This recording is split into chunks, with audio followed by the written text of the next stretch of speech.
As we move forward from WrestlePalooza, today we are going to be giving you, or I'm going to be giving you, my reaction to the recent WrestlePalooza last Saturday. Going over every single match and every single result and giving you my review. So hope you guys enjoy this video. It's going to be nice to record. Always remember, smash the like and subscribe button to the Flippy channel. And let's get into this one. First up was the open match of the night. Brock Lesnar vs John Cena. Lesnar's first match back in the WWE since SummerSlam 2023 against the American Nightmare and current champion Cody Rhodes. This match was one of the worst matches I've ever seen. For the hype it had and what it actually was actually disgraceful. I cannot lie. It was a 6-minute squash match. Brock Lesnar hit 8 F5s in this match to put down John Cena and squash him. To put down the GOAT with only 5 appearances left before he retires from professional wrestling. And Lesnar just came out all the gates, you know, with still such a good shape at 48 years old. Both of these men are the same age. Look at the difference in physicality and everything. Cena came out, and Cena got a little bit at the start, but Lesnar just dominated. Cena then went on to hit 3 AA straight with Brock Lesnar no-selling 2 of them and then kicking out a 2.5 on the final one. And after that, Cena tried hitting a 5-knuckle shuffle, and that was it. 7 F5s were hit. And Brock did not want to end it there, but the referee said, just pin him, pin him. Lesnar, 1, 2, 3. Lesnar pinned Cena in 5 minutes to end it. And it was over. Brock Lesnar defeated John Cena, a result that no one saw happening. I didn't see happening, you know. I thought Cena was going to beat Lesnar. But we know that was not the case. After the match, Brock went on a rampage. He went to pick up Cena, the ref got involved. Brock just picked up the ref, F5 the referee, throwing him out of the ring as well. And while Cena was on his knees, Brock picked him up one more time and hit actually a 9th F5 on John Cena to put him down, or 9th F5 in general, but a 9th F5, and that was it for Cena. That was Cena's night. And now we will not be seeing John Cena until Crown Jewel, which has been confirmed he'll be facing the phenomenal AJ Styles, with only 5 appearances left in the retirement tour. But will we see a Brock Lesnar rematch for the future? A WrestlePalooza rematch? I don't think so. But Lesnar defeated Cena.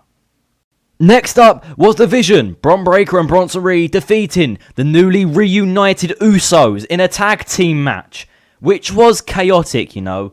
This match weren't too bad. It was just slow and lackluster. There was not a lot of speed to it. And knowing Bron Breakker and Jey Uso's pace, how quick they can get a match flowing, it was quite disappointing for how it was just slow and nothing was going on, you know. Bronson Reed wasn't in the match that much. Jimmy Uso, when he was in the ring, he was just getting battered, to be honest. And late in the match, Jey Uso showed his foolishness. He hit a chair onto the back of Bron Breakker, but put his head down so low that the chair bounced off Breakker and hit Jey Uso in the face. And Jey was just gushing with blood everywhere as he cut himself open. And then that was it. All the blood was over his face. Bron Breakker, while Jey Uso was standing up, hits a dirty, dirty spear onto Jey Uso, putting him down. And then Bronson Reed, by like 330 pounds, hits a tsunami on Jey Uso. And Jey Uso took the pin once again against these two, while he was gushing with blood from his head. So I was a bit worried for Jey Uso, and I heard he was in a severe concussion. Because, you know, Bronson Reed, he's a 330-pound man. That man splashing onto you while you got blood gushing out. All your blood flow goes up to your head, so the blood will just gush out more because the impact onto the body, you know. Bron Breakker was disappointed in this match. Bronson Reed just did his usual thing. Jimmy Uso was just okay, and Jey Uso was just himself, you know. But there was just not a lot going on, to be honest. It was just a bit, But we could have had something better, I think, and there's not a lot to talk about for this one. But Bronson Reed and Bron Breakker, the Vision, defeated the reunited Jimmy and Jey Uso. Next up was a 100% match of the night. Io Sky versus Stephanie Vaquer for the vacant Women's World Championship. These two, to be fair, put off a really, really good match, you know. Women's wrestling for me has never really been amazing. Like I really, really respect how they've got so far and what they've taken women in the WWE from just models to actual wrestlers. So I really respect that. I don't really enjoy women's wrestling. It's never been my thing to sit there and enjoy a lot, you know. But this match was actually quite enjoyable. It was a match I could sit there and say, a decent wrestling match, you know, between two good wrestlers. Stephanie Vaquer won the title, which I did predict to win, you know. I think it's her time to win that main women's title. I have a couple of rivalries with the likes of Rhea Ripley. Another battle with Io Sky. A heel Asuka. Kairi Sane, a returning Liv Morgan. You know, we've got a couple of rivalries down the road. We could see her holding this title for like 6 months before she loses it, because we're going to get a load of rivalries in, you know, like her being put over, because she's obviously a young talent, we know. So for her to win 3 titles already in her first year in the WWE, the NXT Women's North American Championship, the NXT Women's Championship, and the Women's World Championship, the flagship women's title of Monday Night Raw, which is a very big thing. She only got called up at the start of May of this year, and now we're already in mid-September, and she's won the women's title. So I really respect that, Stephanie Vaquer, fair enough. And Io Sky, you know, really respectful at the end of the match. She didn't really need this win. She's already held that title once. And for her to put over Stephanie Vaquer and give her a big moment with her and her father, you know, was very respectful of her. But just the match in general was actually a really good match, you know, and it's normally surprising, because normally the women's matches, people are slacking off. It's normally the men's matches that are far superior. But when the women's match took the best match of the night, and I'm going to say it was a good match, but it weren't anything special. So it shows you how underwhelming this pay-per-view really was. But Stephanie Vaquer wins the Women's World Championship. Next up is the mixed gender tag team match. The best in the world, of CM Punk with the returning AJ Lee after 10 years outside the ring, going against the Women's Intercontinental Champion Becky Lynch and the World Heavyweight Champion, the Visionary, the Revolutionary, the leader of the division, Seth freaking Rollins. This match was underwhelming for me, if I look at it. I think, again, I'm a CM Punk generational hater. So I thought CM Punk looked old, he just looked slow. I don't really like CM Punk as a wrestler anymore. I think he's just too old to do it. Seth looked decent, but Seth and Punk weren't really going at each other. The main factor was just AJ Lee returning. And Becky Lynch was just really pissing me off in this match, can't lie. Running around, doing something in the ring, running around. It was just like Seth and Becky running away from Punk and Lee. So it was just a bit boring, you know, because it was the same thing. And this match went on for too long. About half an hour this match went on for. And it just took ages. The entrances were a bit dragged out, I can't lie. They made a big deal out of all the entrances. And now I'm thinking, the match is going to be quite good then. We got in, nah. Slow as anything. And it took a solid 15 minutes for anything to start happening. And when you're sitting there, 15 minutes in that time period can feel a very, very long time. And you're sitting there just going, yep, cool. And by the way, this is at 2 o'clock in the morning. Just quickly mention this to you. I'm shattered by now. I'm shattered. Because, you know, it gets late. And honestly, late nights, they do catch up on you. So sitting there, I'm tired of anything. I'm just waiting for this match to finish because we got like 25 minutes in. I'm thinking, bro, I mean, come on now. Because main event, I was a bit biased. I'll tell you what I was thinking.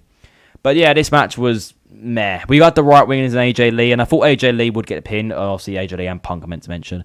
But AJ Lee tapping Becky Lynch out for the first time in 6 years is a big achievement, you know. But obviously, both of them picking up wins. Punk can go back to the World Heavyweight Championship of Seth Rollins. And AJ Lee can maybe push for one more title run as the Women's Intercontinental Champion against Becky Lynch. But Punk and AJ Lee pick up the win against Seth Rollins and Becky Lynch. And the main event of the night, the American Nightmare, the undisputed WWE Champion Cody Rhodes puts his title on the line against the Scottish Warrior Drew McIntyre for about the 100th time in the last 2 title reigns. But yes, this match was a decent wrestling match, but just so predictable.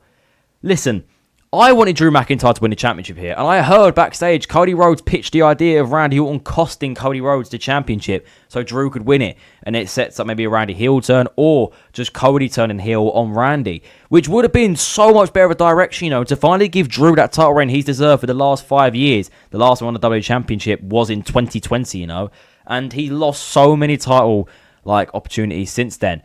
And he got another one, and it just felt right for him to win, you know, on the start of the ESPN era. It could have been a big thing for after the title change. It would make it like a star show, and it really saved the show, because by then, this show was horrible. It was terrible. No one was looking forward. And, it was boring. And I thought The Rock was coming. Because there was a clip of The Rock and Drew earlier in the year and all that. So I thought The Rock's going to come and cost Cody for Drew to win. That, you would have known by now, did not happen. So, Cody Rhodes and Drew just put on a match. Drew injured himself later in the match, but I think it was scripted. It weren't like an actual injury. Cody hits a crossroad, game. Yeah, literally. It was so bad. The ending was just, wow. And then that was his first title defense since he won the title of SummerSlam against the Never Seen 17 John Cena. But, wow. It was just disappointing. But this whole PLE as a thing was just so bad. Like, the match quality, the predictability, you know, like, the unexpectedness was just, it was all terrible. It was so bad. And, like, the crowd was awful. Just everything about it was just dead. Like, I mean, come on now. The best crowd reaction we got was Stephanie McMahon being inducted into the 2026 Hall of Fame by The Undertaker. What? What's all this about? So I'm thinking, okay, and then I just, you know, I'm just like, wow, we really got to that point. But yes, you lot, WrestlePalooza for me was literally like a 4 out of 10, 3 to 4 out of 10. It was that bad. I can't, one of maybe the worst PLE this year. Because John Cena got squashed was just the main thing. The main thing was just that it was so bad. But yes, WrestlePalooza was a bit of a stinker. But can we move on to Crown Jewel next month, October 11th? Maybe saving the rest of this year for WWE as it's looking a little bit shaky right now.